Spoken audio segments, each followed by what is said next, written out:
Right at the end of the year, we took a look at an upcoming game called Grayzone Warfare, an upcoming extraction shooter developed by Madfinger Games, and in that, we took a first look at what the game looked to offer and a brief overview of it.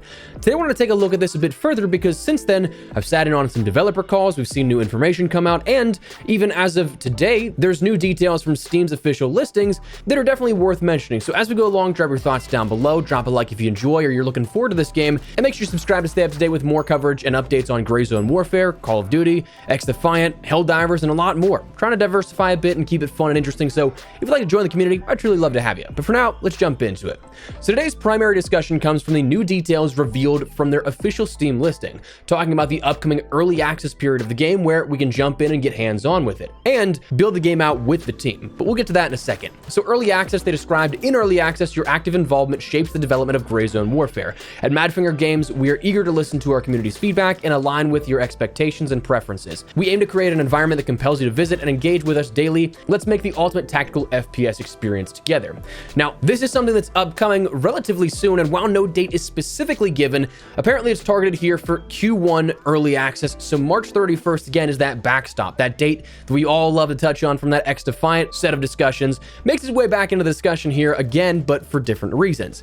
Now, the interesting part is that how long will the early access be? Because usually you'll see early access be something that's like a confined space, a sort of beta or alpha period of sorts, where there is a start and an end date definitively, where if you miss out on that, well, you didn't have any hands-on time. However, they state that Grayzone Warfare is a long-term project that will continue to evolve until we deliver the ultimate gaming experience. We'll release regular updates featuring new content, expanding world building, adding new weapons and gear, unveiling new quests and environmental storytelling, as well as optimizing and fixing bugs before concluding the early access phase. The approximate timeline may span several years, depending on community feedback and the fulfillment of our shared vision. So it seems like if you are somebody that wants to jump in, but you can't quite get to it the first week, maybe first 2 weeks, 3 weeks, 4 weeks, you name it, you still very well could have the opportunity here to play this, because the early access period seems to be much longer than any sort of regulated beta or alpha period. It's going to be going for a long time. So that seems pretty cool. We'll seemingly be building the game with the studio here and being a part of whatever we like and feedback. If it matches that collective vision, it could be something that's added in for the air quote full release. But what'll early access look like? Once we end up getting the ability to play it on Steam and we're able to end up jumping into this, what'll it look like here? Now, they said the early access version will be an immersive tactical FPS sandbox, but it's an alpha experience, so signifying that all core features are included, but of course they're going to continually enhance the foundation and add additional stuff on top of that. So the planned state of early access, they detailed a lot of things here already. 3 distinct PMC factions supporting up to 48 players in total, with a maximum of 16 players per faction. The map itself is going to be the open world of Lameng, as we talked about before in that original video, based on a real location. The expansive jungle is going to be your sort of playground and a lot to explore and discover, but it's going to be 42 square kilometers in size, which is pretty large in regards to that playable space. They state there's going to be ruthless AI behavior with hundreds of enemies reacting to the player's movements throughout the actions and emotions, complex external and terminal ballistic simulations for a realistic shooting experience, a comprehensive simulation of realistic firearm recoil based on real-world data. So again, they're going for a very immersive and sort of tactical FPS here with this. It's not going to be your COD, but instead probably something for those hardcore players. They want something a little bit more geared towards them. This might be that. There's going to be an innovative health system that intricately simulates even body cavities and damage effects, a network of 6 unique vendors offering 150 quests in total. Definitely nice. It's a lot of stuff to do in an early access build. 8 highly customizable weapons with over 400 interchangeable parts. That's something that I expect as time goes on, we get more and more weaponry, but 8 weapons with over 400 different attachments and ways to customize your weapon. Of course, that's a lot to work with, even if, again, that base number of 8 might not necessarily be up to your hopes or expectations for a diverse number of weapons you can use. They also detail there's going to be a diverse array of over 80 equipable gear items for tactical advantages, interconnecting player progression systems, detailed character creation and extensive apparel customizations, formidable squads allowing for up to 4 members for coordinating gameplay, and integrated social features including friends, VoIP or voice chat, messengers, and enhanced player interaction. So that's a lot of stuff that's coming here in an early access period. And again, what you have to bear in mind is this is all, again, early access. So while this is something that's in alpha, it's just going to be the basis here of what this is working on. I'm sure there's going to be some stuff coming out here very soon in which it details a little bit further about what's going to be coming with the early access portion. But from the stuff that I've sat in on since, again, we first talked about this, there's been a couple of different meetings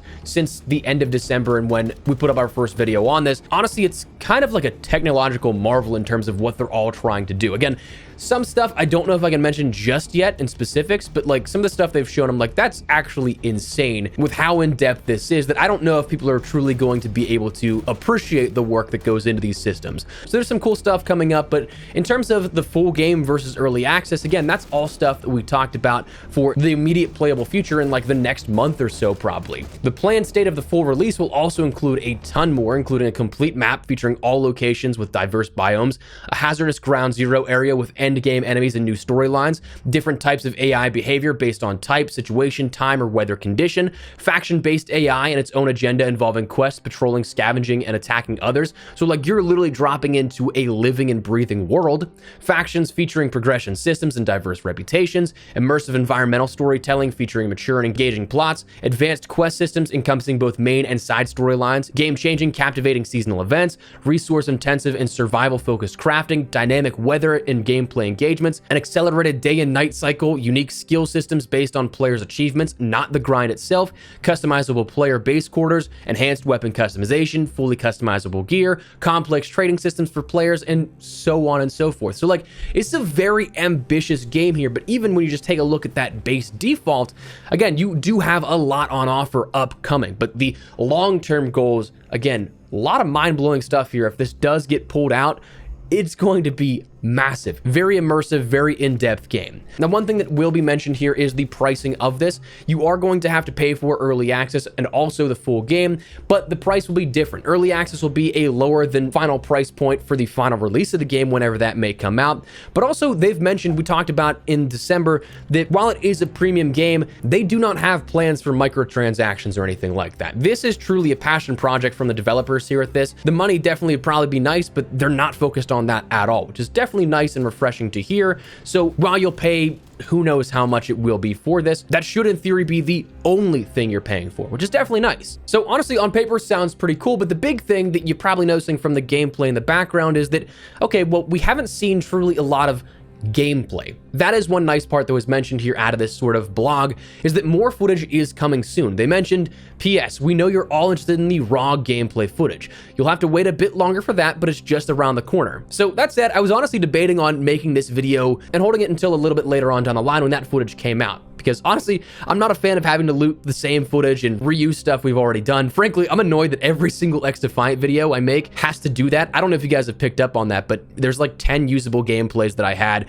from the little bit of time that we've had from the gameplay experiences with XDefiant that, like, I hate having to loop that same stuff just cut up in different locations. So I was tempted to hold out and not talk about this just yet because of that, but with how much is mentioned here in this and how much I'm assuming is still going to be mentioned, wink wink, when that gameplay does come out, I figured, why not? Let's just put up both here. It'll be something that, yeah, we had to reuse it a little bit in this video, but we'll have a whole ton to cover very soon. But anyways, that's Grayzone Warfare and a new little update here to it and what you can expect for the very near future. So that is what we're going to call it. So let me know your thoughts down below. What do you guys think of this here? Are you looking forward to what is being promised here with Grayzone Warfare? Do you think it is a ambitious project that can deliver? Whatever the case, drop your thoughts down below. But if you guys enjoyed the video, you found it at all insightful, do me a favor and drop a like on it. And if you're new to the channel, make sure you subscribe for more Grayzone Warfare coverage and updates. COD, XDefiant, Helldivers, a lot of stuff we got you covered here on the channel. Excited to start breaking out into some more variety stuff. Having a lot of fun with it. Hopefully you guys are as well. But if you guys would like to join the community, I'd love to have you. But for now, thanks so much for watching. My name is Espresso. I'll see you later. Take care and peace.